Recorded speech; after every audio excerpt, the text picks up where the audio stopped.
Cette fois-ci, dans cette vidéo, nous allons parler des bienfaits de la consommation d'ail. En outre, vous apprendrez comment le consommer dans différentes versions. Pourquoi le manger cru et non cuit?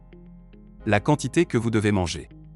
Et quelles contre-indications vous pouvez avoir en incluant l'ail dans votre régime alimentaire. Avec sa saveur forte et son odeur intense, l'ail est l'un de ces aliments que l'on pourrait presque considérer à la fois comme un condiment et un médicament. Ses qualités nutritionnelles et ses effets positifs sont innombrables. Nous avons rassemblé ici les avantages les plus pertinents. Le secret de l'ail réside dans l'un de ses composants, l'allicine. L'allicine est un composant dérivé du soufre. L'ail dans sa forme naturelle ne contient pas d'allicine sous cette forme, mais quelque chose d'autre appelé alliine. Pour que l'alliine devienne l'allicine, qui vous donnera les effets bénéfiques, elle doit entrer en contact avec d'autres substances qui se trouvent à l'intérieur de l'ail, mais dans des compartiments séparés. Pour ce faire, vous devez couper ou écraser l'ail. De cette façon, ces deux substances vont se réunir et former cette substance qui donnera les véritables effets bénéfiques. On peut donc dire que c'est ainsi que les bienfaits de l'ail sont activés. C'est-à-dire par écrasement ou mastication. Toujours brut. Car, d'autre part, la chaleur détruit l'allicine, elle ne lui permettra donc pas de produire ses effets bénéfiques. Donc deux choses, d'abord l'ail doit être consommé cru, pas chauffé, car il perd ses effets bénéfiques. Ensuite, vous devez le couper, l'écraser ou le broyer, et vous devez attendre entre 5 et 10 minutes pour que cette substance se forme, ce qui vous donnera ses effets bénéfiques. Maintenant vous savez comment activer l'ail. L'un de ses avantages est qu'il réduit le cholestérol. Une étude publiée a montré, après une expérience, que l'ail était capable de réduire le taux de cholestérol ainsi que la pression sanguine. Il existe un élément que l'on appelle à tort le mauvais cholestérol, connu en médecine sous le nom de LDL. Ce cholestérol se dépose dans les artères et forme des plaques, que l'on appelle plaques d'athérome.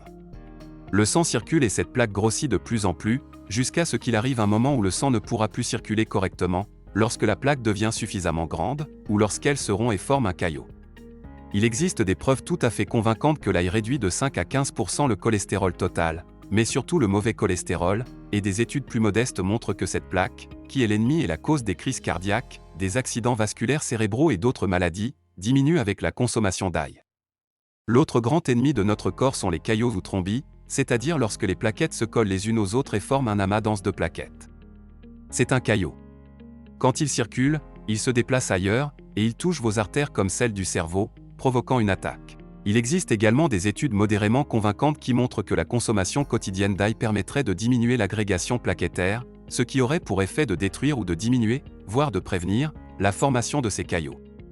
De cette manière, on peut dire que nous sommes partiellement protégés contre certains types de maladies. Ou du moins, comme il n'a pas été démontré que l'ail était nocif en l'ajoutant à votre régime alimentaire, si vous êtes une personne qui souffre de caillots et de thrombose, ce serait une recommandation. Mais, si vous êtes sous anticoagulation avec la warfarine et principalement avec l'acénocumarol, demandez à votre médecin ce qu'il en est.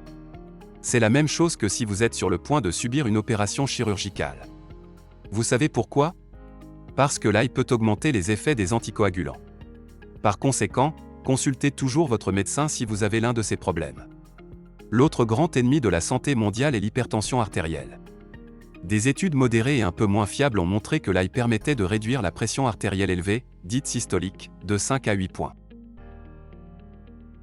En d'autres termes, il protège votre cœur.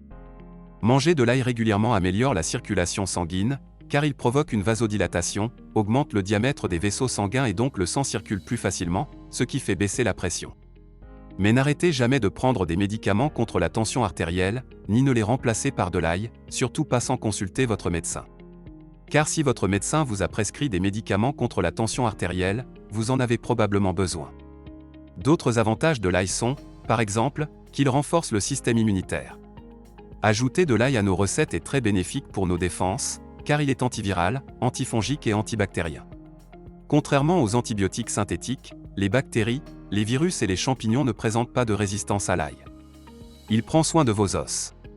L'ail est bénéfique pour les personnes souffrant d'arthrite ou de toute douleur articulaire grâce à sa teneur élevée en sélénium et en soufre. Ça ouvre l'appétit. Une autre des qualités de l'ail est qu'il stimule les muqueuses gastro-intestinales, provoquant une augmentation des sécrétions digestives et de la bile. Il en résulte une meilleure préparation du tube digestif pour la digestion des aliments. Nous pourrions continuer à ajouter les avantages de la consommation d'ail cru et activé, mais la vérité est qu'avant de continuer à en consommer, ou de commencer à en ajouter, nous devrions parler de certains des inconvénients de la consommation d'ail.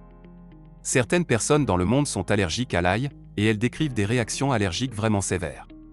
Si vous remarquez que votre peau démange, qu'elle devient rouge, que vous vous mettez à éternuer beaucoup, que vous avez d'autres effets secondaires après avoir mangé de l'ail, je vous recommande d'arrêter de manger de l'ail et de consulter votre médecin pour savoir s'il est conseillé de continuer à ajouter de l'ail à votre régime. Parce qu'il est bien décrit que certaines personnes sont vraiment allergiques. L'halitose est l'un des principaux effets secondaires ou effets secondaires indésirables de l'ail.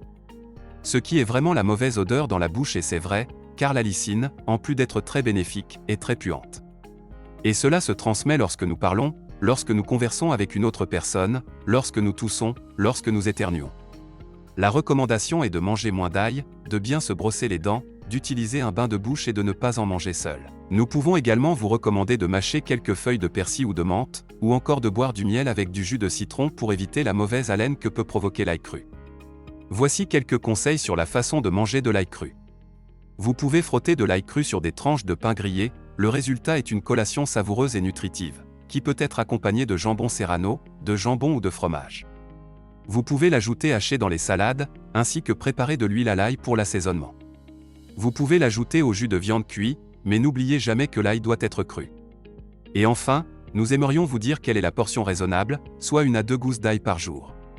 Nous espérons que cette vidéo vous sera utile pour commencer à intégrer l'ail dans votre alimentation et connaître ses bienfaits.